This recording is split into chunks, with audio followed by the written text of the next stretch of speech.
number 58, Tim Mayza. Trying not to get jaded 3 times in 5 years, it's a dream come true. Millersville Marauders in Major League Baseball's World Series is something Marauders baseball coach Jon Shehan never gets tired of seeing. After Chas McCormick helped the Astros to the top of the baseball world in 2022, another Ville standout worked his way to the Fall Classic this year. But it was hardly an easy road for Millersville Hall of Famer Tim Mayza. Whoops. Oh, and he's hurt. Oh, he is hurt. No. Oh, boy. Oh, my.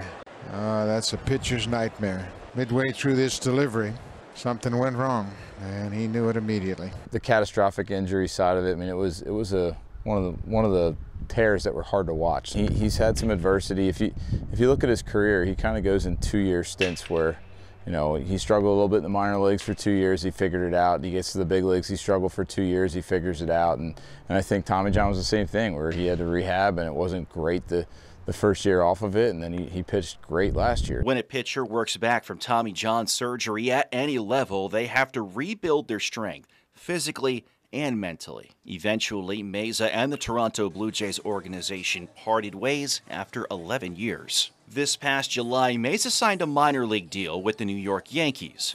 Once again, he'd have to work his way back to the big leagues, this time with Scranton Wilkes-Barre. You know, I'm here now and ready to make some improvements, make some necessary changes to get back to how I know I can pitch and how I'm capable of pitching. I'm aware of, you know, what I've done in the past and track record, and hoping that, you know, the Yankees can help me regain some of that form. I think it was 2018. He was up and down from Buffalo to Toronto like 6 or 7 times they optioned him. So it was one that he was hoping he'd never have to hear again. But I think there was a sigh of relief that, yeah, I'm still good enough to pitch at this level. The Yankees called him up on August 16th, and he eventually earned a spot on New York's World Series roster.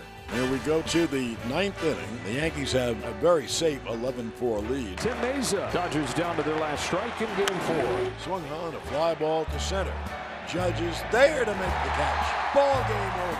Yankees win. The Yankees win. But even when he's on the sport's biggest stage, the ties to the Ville remain as strong as ever. An understanding of where you started and where you're at currently, and kind of the how lucky I actually am to be in this position and come through some great communities and a great university to get here. Showing these kids that not only can you make it, but pitch 7, 8, 9 years in the big leagues and deal with the things that these guys deal with. And we've had Tommy John surgeries here, and he's able to show them how to rehab and talk them through it. I mean, those things are priceless. After all, Millersville is responsible for a pretty big part of his life, and we're not talking about baseball. My wife also knows his wife really well. She coached her as a cheerleader here, so there's a family connection, and Lindsay likes to take credit for introducing him and Darian, so they're like family to us. And that family bond helps current and future Marauders who want to walk a similar path. On the All-Star break he was in this year, so you know we'll see him quite a bit. He loves to come down and just bring his kids to the game, and you know it's kind of a subtle thing. He'll just sit in the press box and watch and give us a couple pointers. He'll talk to the kids. Alex Cawley, Fox 43.